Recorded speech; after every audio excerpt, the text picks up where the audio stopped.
Hi സുഹൃത്തുക്കളെ, എല്ലാവർക്കും നമസ്കാരം. ഞാനിന്ന് എന്നെപ്പറ്റി പറയാൻ പോവുകയാണ്. ഞാൻ 1990 ജൂലൈ 10-നാണ് ജനിച്ചത്. എൻ്റെ അച്ഛൻ്റെ പേര് മോഹനൻ CK, അമ്മയുടെ പേര് ശ്രീമതി P.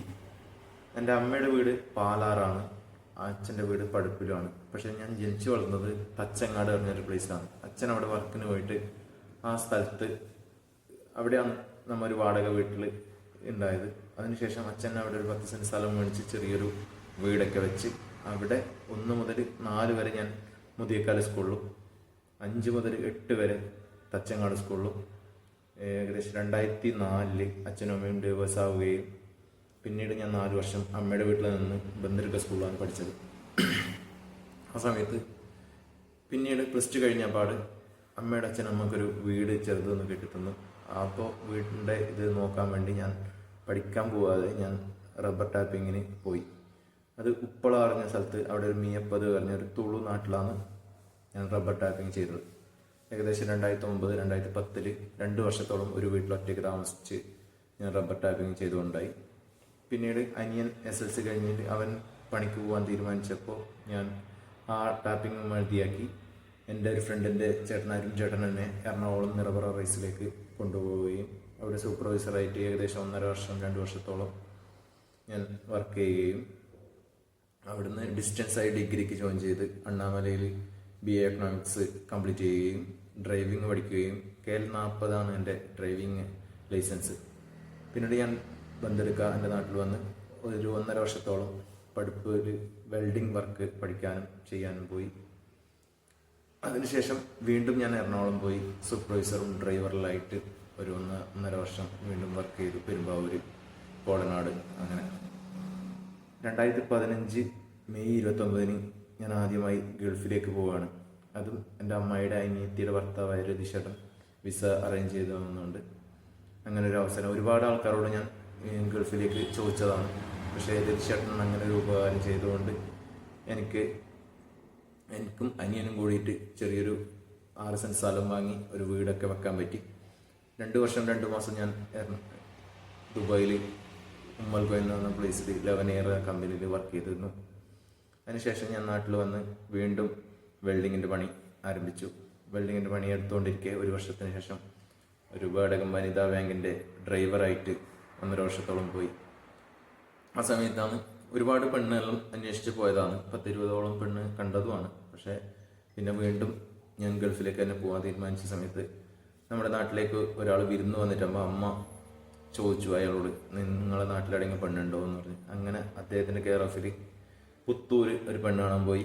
എൻ്റെ ഫ്രണ്ട് അനീഷും ഞാനും ഒന്ന് പോയത് 2018 ഡിസംബർ 21.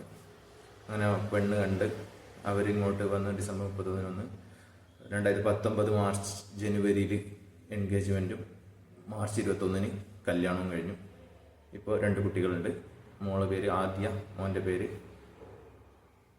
അയ്യാൻ, വൈഫിൻ്റെ പേര് വിദ്യശ്രീ. പിന്നീട് ഞാൻ ഈ ബാങ്കിൻ്റെ പണി മതിയാക്കിയിട്ട്, ബാങ്കിൻ്റെ വണ്ടി ഓടിക്കുന്നത് മതിയാക്കിയിട്ട് ഞാനൊരു എയർപോർട്ടിൽ ജോലി പറഞ്ഞ് കുറച്ച് പൈസയും കൊടുത്ത് അതെല്ലാം പോയി. അങ്ങനെ പിന്നീട് ബാംഗ്ലൂർ പോയി. വൈഫ് നേഴ്സായിരുന്നു. അവിടെ ഒരു 9 മാസത്തോളം വർക്ക് ചെയ്തു. പിന്നീട് കൊറോണ ലോക്ക്ഡൗണെല്ലാം വന്ന് 2 മാസത്തോളം അവിടെ ഹോസ്പിറ്റലിൽ തന്നെ നിൽക്കേണ്ടി വന്നു. പിന്നീട് DK ശിവകുമാർ ബാംഗ്ലൂരിൽ കുടുങ്ങിയ ആൾക്കാരെല്ലാം നാട്ടിലേക്ക് കയറ്റിവിടുന്ന സമയത്ത് ഞാനും വൈഫും നാട്ടിലേക്ക് വന്ന് 10-15 ദിവസം ക്വാറന്റൈനിൽ നിന്ന് പിന്നീട് രതീഷേട്ടൻ്റെ എന്നെ ഗൾഫിൽ കൊണ്ടുപോയി അവരുടെ ഒരു വീടും സ്ഥലം എടുത്ത് അത് നോക്കി നടത്തിക്കൊണ്ടായി. 2 വർഷത്തോളം ഞാൻ മാനെടുക്കുന്ന പ്ലേസിൽ ഇങ്ങനെ റബ്ബർ ടാപ്പിങ്ങും വീടും പറമ്പെല്ലാം നോക്കി നടത്തുന്നൊരു പണിയിലുണ്ടായി. അതിൻ്റെ ഇടയ്ക്ക് എൻ്റെ ചേച്ചി ഒരു ബാങ്കിൻ്റെ കളക്ഷൻ എടുത്തുകൊണ്ടായി. ആ ചേച്ചി നിരന്തരമായിട്ട് പറയുമായിരുന്നു, നീ RD കളക്ഷൻ എടുക്കുന്നതിന് ജോയിൻ ചെയ്യുന്നു. അങ്ങനെ ചേച്ചിയുടെ ഇത് കുറച്ച് കഴിഞ്ഞ് ഞാനൊരു എക്സ്ട്രാ ഇൻകം എന്ന നിലയിൽ RD കളക്ഷൻ ചെയ്തു. അതിൻ്റെ ഒപ്പം തന്നെ ഞാൻ ഒരു നെറ്റ്വർക്ക് മാർക്കറ്റിങ്ങിൽ പോയി കുറേ എൻ്റെ ഞാൻ പറയല് ആത്മാർത്ഥമായി വിശ്വസിച്ച് കുറേ വർക്ക് ചെയ്തു. പക്ഷെ അതിലൊന്നും രക്ഷപ്പെട്ടിട്ടില്ല. അത് കുറേ ആൾക്കാരുടെ പൈസയെല്ലാം നഷ്ടപ്പെടാൻ ഞാൻ മുഖാന്തരം നഷ്ടപ്പെടുന്നുണ്ട്. അതിലൊരു വിഷമമുണ്ട്. ഞാൻ കുറേ ആൾക്ക് പൈസ എൻ്റെ കയ്യിൽ നിന്ന് ഞാൻ കൊടുത്തിട്ടുണ്ട്. ഇനിയും ബാലൻസ് എനിക്ക് ഇവിടുന്ന് സെറ്റായിട്ട് കൊടുക്കണം എന്നുണ്ട്. എല്ലാ കണക്കും കാര്യങ്ങളും ഉണ്ട്. പിന്നീട് ആ സമയത്താണ് ഞാൻ ഗൾഫിൽ നിന്ന് വന്ന സമയത്ത് എൻ്റെ LIC ഡെവലപ്മെൻറ്റ് ഓഫീസറായ ഗണേഷ് പ്രഭു സാറ് എൻ്റെ ഫ്രണ്ട് മുഖാന്തരം എന്നെ വിളിച്ചിട്ട് നീ LIC ഏജൻസി എടുക്കണം എന്നെല്ലാം പറഞ്ഞിരുന്നു. അന്ന് ഞാൻ ഇല്ല, ഞാനിപ്പോൾ എടുക്കുന്നില്ല എന്നെല്ലാം പറഞ്ഞ് ഞാൻ നിരസിച്ചതാണ് അങ്ങനെ. പിന്നീട് ഞാൻ ഈ ബാങ്കിൻ്റെ വർക്കെല്ലാമായിട്ട് പോവുകയാണ്. അപ്പോൾ എൻ്റെ നാട്ടിലെ ഒരു LIC ഏജൻറ്റ് ഒരാൾ എന്നോട് പറഞ്ഞു, നീ എന്തായിട്ടും ഏജൻസി എടുക്കുക, നീ എന്തായാലും ബാങ്കിൻ്റെ കളക്ഷൻ എടുക്കാൻ പോകുന്നതല്ലേ, അതിനൊപ്പം നിനക്കൊരു ഏജൻസി എടുത്താലും. ഞാൻ പറഞ്ഞു ഇല്ല, അത് ശരിയാവില്ല എന്നെല്ലാം പറഞ്ഞു. പിന്നീട് എനിക്ക് ഒരു ദിവസം പെട്ടെന്ന് എനിക്കൊരു പൈസക്ക് അത്യാവശ്യം വന്നു. അപ്പോൾ ഞാൻ 2009 ചേർന്ന് 2 LIC പോളിസി ഉണ്ടായി. അതൊന്ന് ക്ലോസ് ചെയ്യാൻ വേണ്ടിയിട്ട് ഞാൻ LIC ഓഫീസിലേക്ക് പോയി. കാസർഗോഡ് ഓഫീസിൽ പോയിട്ട് പറഞ്ഞു, നിങ്ങൾ അടച്ചത് ഏകദേശം 40,000 രൂപ ആയിട്ടുണ്ട്, എൻ്റെ ബോണസും കാര്യങ്ങളിലായിട്ട് 80,000 അടുത്തുണ്ട്. എനിക്കാകെ ഒരു 30,000 ആവശ്യം ഉണ്ടായിട്ടു. എനിക്ക് സന്തോഷമായി, എന്തായാലും 80,000 രൂപയോളം കിട്ടുന്നതല്ലേ. അപ്പോൾ പറഞ്ഞു ഇപ്പം ക്ലോസ് ചെയ്താൽ 30,000 രൂപ കിട്ടുമെന്ന്. അപ്പോൾ ഭയങ്കര വിഷമമായി. അത് കാലാവധി കഴിഞ്ഞാലേ കാര്യമില്ല. അപ്പോൾ പിന്നെ എന്താ ചെയ്യാന്ന് ചോദിച്ചിട്ടാകുമ്പോൾ ആ സാറ് പറഞ്ഞു, ഇതിൽ നിന്ന് ലോൺ കിട്ടുന്നുണ്ട്. എത്ര കിട്ടുന്നുണ്ട്? 27,000 രൂപ ലോൺ കിട്ടുന്നുണ്ട്. അങ്ങനെ അടുത്ത ദിവസം തന്നെ അപ്പം എന്നെ ലോണിന് കൊടുത്തിട്ട് അടുത്ത ദിവസം എൻ്റെ അക്കൗണ്ടിലേക്ക് 27,000 രൂപ വന്നു. അപ്പോൾ എനിക്ക് തോന്നി ഇത് കൊള്ളാലോ, നമ്മളെ ഇൻഷുറൻസ് നിലനിൽക്കുന്നുണ്ട്, ആ സമയത്ത് എൻ്റെ ആവശ്യത്തിലുള്ള പൈസ എനിക്ക് കിട്ടുകയും ചെയ്തു. അങ്ങനെ എന്നോട് ആ നിർബന്ധിച്ച ഏജന്റിൻ്റെ അടുത്ത് പോയിട്ട് പറഞ്ഞു, ഞാൻ നിങ്ങളിൽ LIC ഏജന്റ് ആവുമെന്ന് പറഞ്ഞു. അപ്പോൾ അദ്ദേഹം പറഞ്ഞു, അയ്യോ എനിക്ക് പറ്റില്ല, നിനക്ക് ഇഷ്ടമുള്ള ഒരു ഡെവലപ്മെന്റ് ഓഫീസറെ കണ്ട് നീ ഏജൻസി എടുത്തു എന്ന് പറഞ്ഞു. അങ്ങനെയാണ് 5 വർഷം മുമ്പ് വിളിച്ച ഗണേഷ് പ്രഭു സാറിനെ ഞാൻ കോണ്ടാക്ട് ചെയ്യുകയാണ്. സാറേ, എനിക്ക് LIC ഏജന്റ് ആവാൻ താല്പര്യമുണ്ട് സാറ്. അങ്ങനെ ഞാൻ സാറിനെ കാണാൻ പോയി. സാർ എനിക്ക് ഡേറ്റും എടുത്തു, ഇങ്ങനെ എൻ്റെ ഡീറ്റെയിൽസ് എല്ലാം വാങ്ങി എക്സാമിൻ്റെ ഡേറ്റ് എടുത്തു തന്നു. അങ്ങനെ 23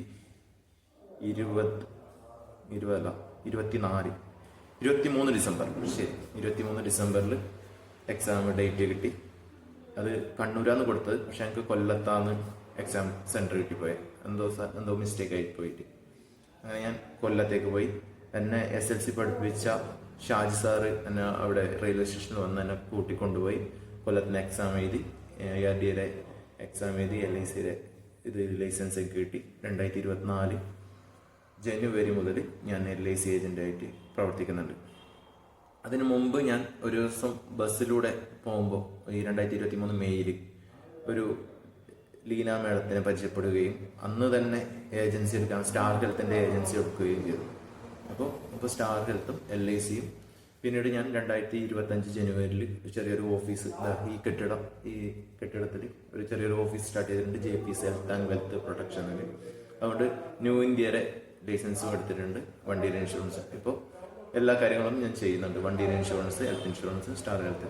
അത് മാത്രമല്ല, നിങ്ങൾക്ക് എന്തെങ്കിലും സർവീസ് വേണമെങ്കിൽ എന്നായിട്ട് കോൺടാക്ട് ചെയ്യാം. പുതിയ പോളിസിയിൽ നിന്നല്ല, എന്തായാലും നിങ്ങളെ നോമിനേഷൻ ചേഞ്ചോ നിങ്ങളെ ഫോൺ നമ്പർ ആഡ് ചെയ്യാനോ എന്ത് കാര്യത്തിനും എന്നെ കോൺടാക്ട് ചെയ്യാം. എൻ്റെ നമ്പർ ഈ വീഡിയോൻ്റെ താഴെ കൊടുക്കുന്നതായിരിക്കും. ഇത്രയൊക്കെയാണ് എൻ്റേത്.